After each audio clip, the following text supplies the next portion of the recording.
But AI literacy goes beyond the use of the tools. It goes to how AI works as well.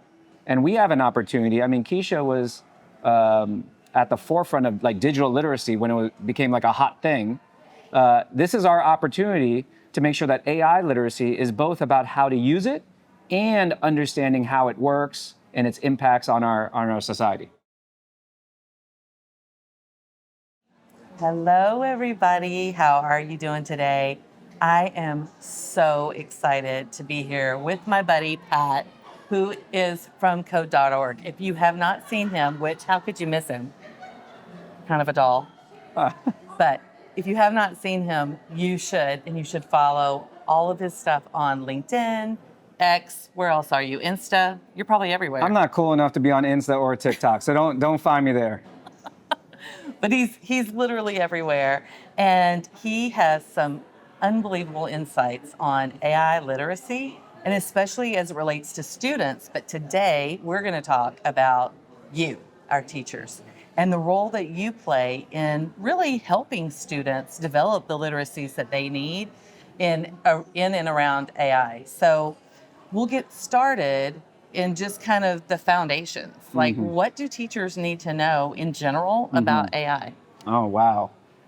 So luckily, the community that I'm part of called Teach AI, Yep.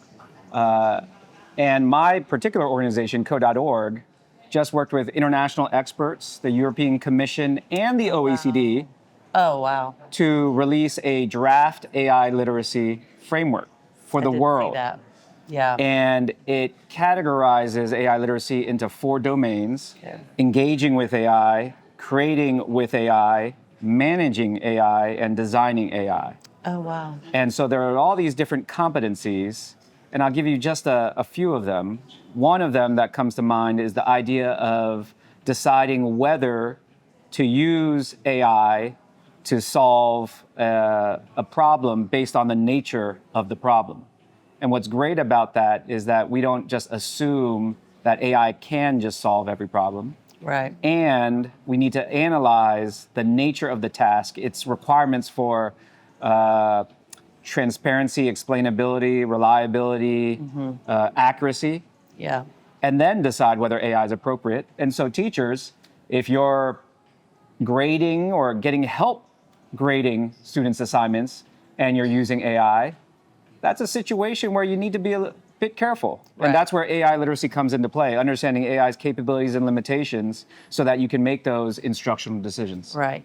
And recognizing you can use it for, let's say, some formative, quick assessments. Yeah. But if you want to do a summative, you probably need to insert your human intelligence into the formula. Exactly. Higher Yeah. stakes, Yeah. more need for human oversight. Yeah. And what about just in general, the AI literacy that a teacher should develop? I mean, there's a lot of tools out Yes, there. yes. There's a lot of, I personally follow Pat's, all of Teach AI's work and your guidance, but a lot of people are putting a lot of stuff out. Yeah. So, and that's kind of a level of literacy too. Like, Yes. what are you looking for? Yeah. What should you pay attention to? Yeah. And how can you, what sources should you go to? What sources of information? Yes, what Yeah. sources of information should you go to kind of hone your skills on AI? Yeah. Well, I'm going to be very practical for my educator colleagues out there. I'm Yeah. just going to shout out particular organizations and their work. Perfect. Because ultimately, this is about learning about AI, and you can't do that without classroom resources or videos like this or resources for yourself. And so, obviously, we'll start out with HMH. I mean, HMH just has this whole video series, which we're a part of. And there are lots of other thought leadership resources that HMH is providing that go beyond HMH products, right? Yes. Which is wonderful. Then there's code.org with curriculum for both primary and secondary school students, all free, all Creative Commons, videos from like OpenAI, CTO, all the way to Amazon AI engineers, really explaining it in understandable terms. There's, full-on teacher-student resources, everything, tutorials. There's ISTE's Generation AI resources, so Yeah. videos, online courses, professional development community. There's ETS's resources. Khan Academy has Khanmigo and all of its district work. And then even at the global level, the World Economic Forum has this Education 4.0 Alliance, and they're releasing things for ministries of education. So no matter where you're at, including in the U.S. or abroad, there's lots of stuff out there, and ultimately, Keisha, it's going to require a bit of media literacy to develop your AI literacy, so that you're not just following things that are just about like selling a product. Yeah, yeah. And I think for teachers, it's so easy to get kind of brought in to resources that when you look at them, you're like, I'm not really sure. So Yeah. I do want our teachers to know the great resources and what is a credible resource to go to, because a Yeah. lot of people are putting a lot of stuff out. Yeah, and I will say too, like I'm really pleased by some of the AI startups here at Yeah. ISTE, because a lot of them, obviously they want to sell their product, but they're taking the time to build community and also provide thought leadership as well that goes beyond their product. So I'm quite impressed by that. And I'll say one more thing. Teachers, I know that a lot of you all are just picking AI tools, and that's how you think about the use of AI in schools. Yeah. But AI literacy goes beyond the use of the tools. It goes to how AI works as well. And we have an opportunity. I mean, Keisha was at the forefront of like digital literacy when became like a hot thing. This is our opportunity to make sure that AI literacy is both about how to use it and understanding how it works and its impacts on our society. 100%. And, since I am as old as dirt, I do like to say that this is kind of, when I see what's going on with AI, I do think about what went on when the internet first Yeah. entered. Yeah, please. I mean, I tell me, Keisha. remember Yeah. that. I remember. What are when the we had commonalities? nothing. Well, it was an unknown. Uh-huh. It was an unknown technology that moved very, very quickly through with adoption. So now looking back, it felt faster than it was, but we didn't have access to anything outside of our classroom, and then all of a sudden we had unlimited access to things outside of our classroom, and you could search for anything and find anything. So that's when media literacy and digital literacy became a thing, because teachers and students could just go anywhere and find anything, and you wanted to make sure it was accurate and it was information that was suitable for your learning and not just thrown up there by anybody, because anybody could throw anything up. Keisha, I've been thinking about the introduction of the internet into our schools and then the subsequent introduction of social media into our society. Yes. And I've been thinking, I wonder if when the internet got introduced, we took the time for people to understand the social and ethical implications and connected it to like what the internet really is. And by doing that, we would have given people the foundation to make wiser decisions when social media became a thing. 1,000%. Right? Yeah. Like if people built like empathy, because when you're in your classroom, you're just in your classroom, there are people and all, but when you're dealing with the internet, you have to build a different type of empathy and a different type of understanding of like the impact of media on yourself, your perspectives. The narrowing or biasing of particular viewpoints because of what you see out there, the evaluation of it. And again, like, I think if we did a better job of that stuff in the beginning, we may not have seen all of the negative consequences of social media on our students these days. Well, and also if you think about kind of if there is a jump point or a stimulant, so to speak, to adoption, it was AI. Because when the search engines started integrating that, when social media started using AI functionality and tools, then you saw... Wow.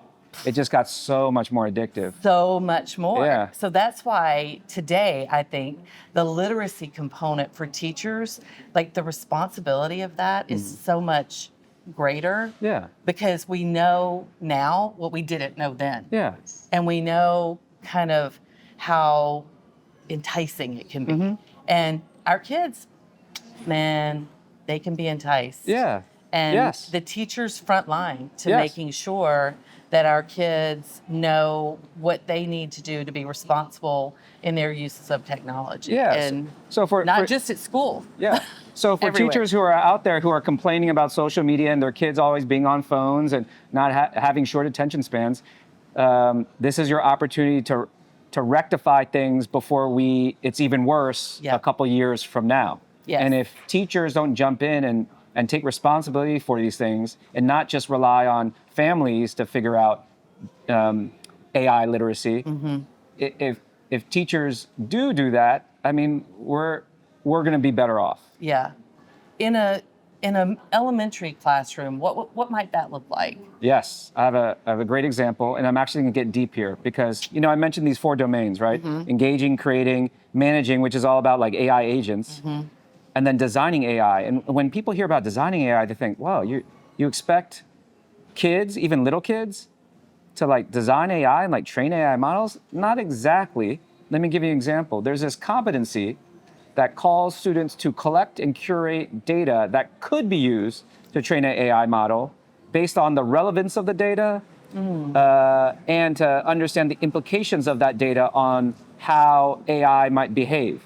And the purpose of that is to help kids see things like the diversity of the data affecting the model's performance on different groups of people or things. Let me explain. So the primary school activity would be a teacher getting with kids, breaking out some building blocks, and helping them create a decision tree, a very simple flow chart for categorizing blocks based off their color, their shape, whatever, right?